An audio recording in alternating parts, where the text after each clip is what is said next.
प्रश्न 51। निम्नलिखित सारणी में किसी मोहल्ले के 25 परिवारों में भोजन पर हुए दैनिक व्यय को दर्शाती है। ओके, ये हमें सारणी दी गई है, ये दैनिक व्यय है, ये परिवारों की संख्या है। ओके, एक उपयुक्त विधि द्वारा भोजन पर हुआ माध्य व्यय ज्ञात कीजिए।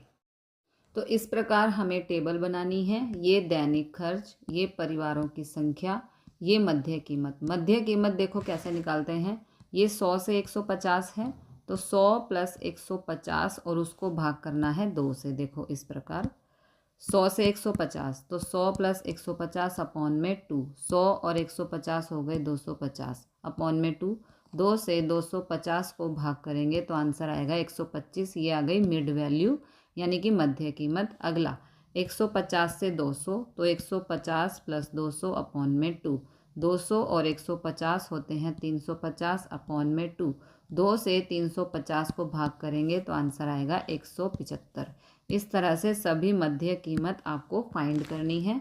फिर आएगा 225, फिर 275, फिर आएगा 325। ओके, फिर हमें यहाँ पर निकालना है यू आई बराबर एक्स आई माइनस ए अपॉन में एच। ठीक है, यू आई फाइंड करने के लिए देखो ये एक्स आई है, इसे हम एक्स आई भी कहते हैं मध्य कीमत को, माइनस ए। अब ए क्या है, अज्यूम्ड मीन यानी कि माना हुआ माध्य। ठीक है, तो इसे हम ए मान लेंगे, अज्यूम्ड मीन माना हुआ माध्य। ठीक है, आप कोई भी ले सकते हो, मैंने यहाँ से बीच वाला लिया है। टोटल 5 वैल्यूज़ हैं, ये बीच वाला है, इसे मैंने ए यानी कि अज्यूम्ड मीन लिया है। तो ए बराबर 225। तो इसको यू आई हम निकालने के लिए क्या करेंगे, एक्स आई। एक्स आई क्या है 125 माइनस ए यानी कि 225 अपॉन में है एच। एच क्या है, इनका अंतर।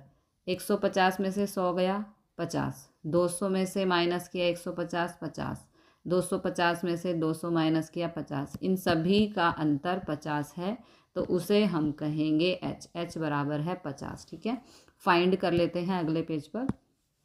यू आई निकालने के लिए एक्स आई माइनस ए अपॉन में एच। तो एक्स आई पहला है 125 माइनस 225 यानी कि अज्यूम्ड मीन, और एच है 50। 225 में से 125 को माइनस किया आया 100, बड़ा नंबर माइनस का है इसलिए माइनस अपॉन में 50। 50 से 100 को कैंसिल किया, आंसर आया -2।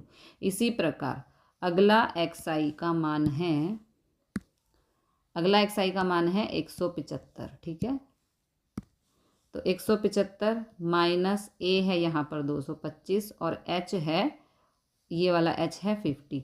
सिर्फ ये बदलता रहेगा, एक्स आई बदलता रहेगा, बाकी 225 और 50 सेम रहेंगे। ठीक है, 225 माइनस 175 माइनस 50, बड़ा नंबर माइनस का है तो माइनस अपॉन में एच। एच यानी कि 50, 50 से 50 कैंसिल, आ गया -1। ठीक है, तो यहाँ पर देखो एक बारी -2 आ गया, फिर -1 आ गया। जिसको हम ए मानते हैं उसके सामने हमेशा 0 ही आता है।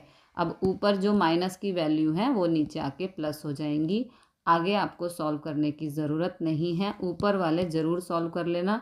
कभी यहाँ पे 2 यहाँ पे 4 भी आता है इसलिए। ठीक है, तो यहाँ पर हमें मिला -1 -2। ए के सामने वाला हमेशा होता है 0, तो नीचे हो जाएंगी प्लस की वैल्यू यानी कि +1 +2। फिर हमें निकालना है एफ आई यू आई। अब एफ आई यू आई क्या है, यहाँ पर ये एफ आई है, देखो ये एफ आई है, इन दोनों की गुणा करनी है। तो 4 दूनी 8, 5 एकम 5, 12 को 0 से गुणा किया 0, 2 एकम 2 और 2 दूनी 4। इसे हम एफ आई यू आई कहते हैं। अब इसका हमें यहाँ पे कैलकुलेशन भी करना है।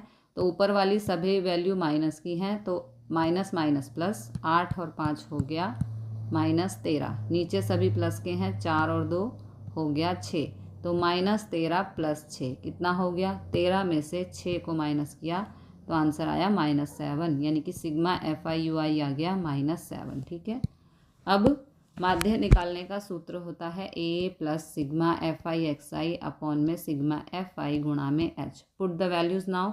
ए है 225, sigma F I X I है -7, सिग्मा एफ आई है 25 गुणा में एच है 50। 225 ये -7 प्लस माइनस -7, 25 से 50 को कैंसिल किया आया 2। ठीक है, तो ये 2 अब इन दोनों को यहाँ गुणा करेंगे, 7 दूनी 14, ठीक है। 225 माइनस 14 हो गया 211। This is the answer.